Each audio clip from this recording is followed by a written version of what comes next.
నిజానికి వీళ్ళది గడిచిన 15-20 సంవత్సరాలుగా వీళ్ళ మీద ఇసుక క్వారీలని లేకపోతే మైనింగ్ ఇదని ఈ భూముల కబ్జాలని ఇటువంటి ఆరోపణలు చాలా ఉన్నాయి.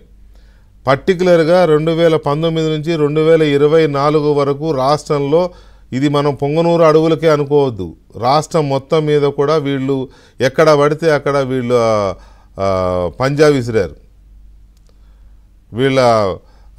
వీళ్ళు పాదం మోపారు, చాలా చోట్ల భూములు కబ్జా చేశారు. దాదాపు జగన్మోహన్ రెడ్డి హయాంలో 1,00,000 ఎకరాలకు పైగా ఓవర్నైట్ పట్టాలు మారిన రోజులున్నాయి. చుక్కల భూముల పేర్లతో పేదవాళ్ళ భూముల్ని వాళ్ళ పేర్ల మీదకి మార్చేసుకున్నారు. ఈ చుక్కల భూములు మీ కాదు, ఇవి ఈ ప్రభుత్వ భూములు అంటూ ఓవర్నైట్ వాళ్ళ పేరు మీదకి మార్చేసుకున్నారు. అందులో వైసీపీ నాయకులు అందరూ ఉన్నారు. అందులో వీళ్ళ పాత్ర ఎక్కువ. లక్షల ఎకరాలు అది ఇప్పుడున్న ప్రభుత్వం ఆరాధిస్తే చుక్కల భూములు ఏమయ్యాని ఆరాధిస్తే ఇంకా చాలా భాగవతాలు బయటపడతాయి. ప్రస్తుతానికి పెద్దిరెడ్డి రామచంద్రారెడ్డి పొంగనూరు అడవుల్లో మంగళంపేట అనే ఊరి శివారులోని అడవుల్లో కబ్జా చేసిన దాదాపు 75 ఎకరాల అడవి భూముల్ని ఇప్పుడు మీడియాలో వచ్చిన వార్తల ఆధారంగా అటవీ శాఖ చూస్తున్న ఉప ముఖ్యమంత్రి పవన్ కళ్యాణ్ గారు ఆదేశాలు జారీ చేశారు. దాని మీద వెంటనే ఎంక్వైరీ చేయమని. దాని మీద ఉన్నతాధికారులతో కమిటీ కూడా వేశారు.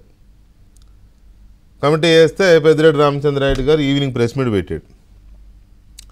ప్రెస్ మీట్ పెట్టేసి నిన్న వాళ్ళ రోత మీడియాలో వచ్చింది కదా, చంద్రబాబు నాయుడు హామీలు అమలుపరచడం సాధ్యం కాదన్నాడు అని ఏదో రాశారు కదా, అది పట్టుకొని వీళ్ళకి హామీలు అమలు చేయలేక, డబ్బులు తేలేక, రాష్ట్రాన్ని బాగు చేయలేక, ఇంకోటి చేయలేక ఇలాంటి పనులు పెట్టి డైవర్షన్ చేస్తున్నారు అనేది ఇప్పుడు ఆయన ఈవినింగ్ ఏదో మాట్లాడాడు. సరే మాట్లాడుకుంటారు, తప్పించుకోవడానికి ఏదో చెప్తూ ఉంటారు. కానీ ఓవరాల్గా చూస్తే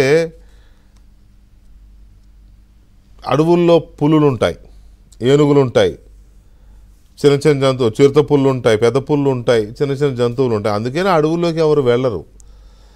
కానీ పెద్దిరెడ్డి రామచంద్రారెడ్డి గారు ఇప్పుడు 75 ఎకరాలు ఏదైతే చెప్తున్నారు, 75 అంటున్నారు, ఇంకెంత ఉందో. ఈ 75 ఎకరాల ఉన్న భూమి చుట్టూ ఏముంటుందో తెలుసా?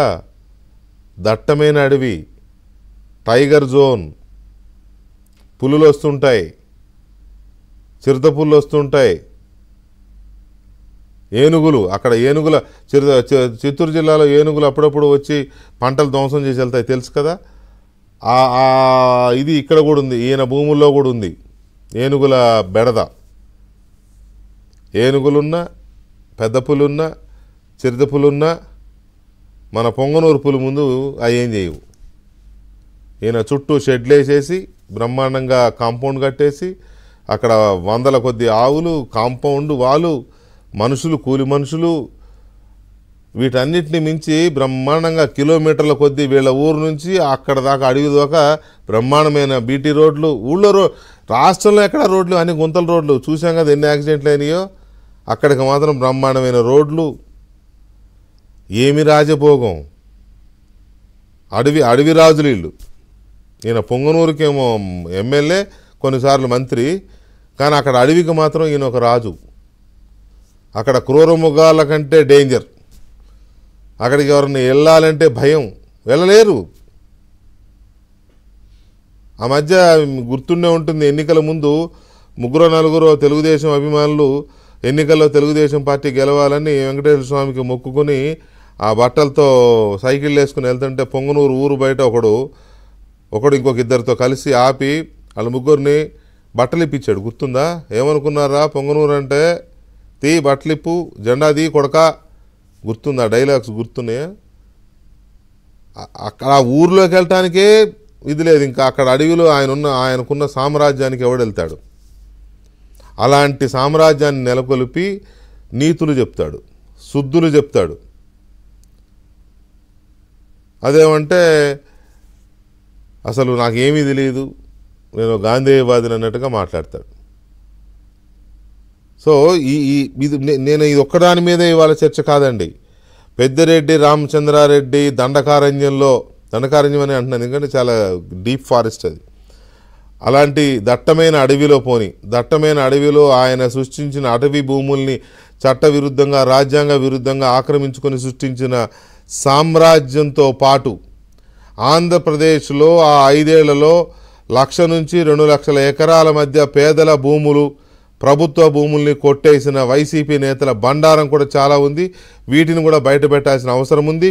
పెద్దిరెడ్డి రామచంద్రారెడ్డి భూభాగోతం కాదు, అటవీ భూభాగోతం మీద, ఆయన రాజ్యం మీద, సామ్రాజ్యం మీద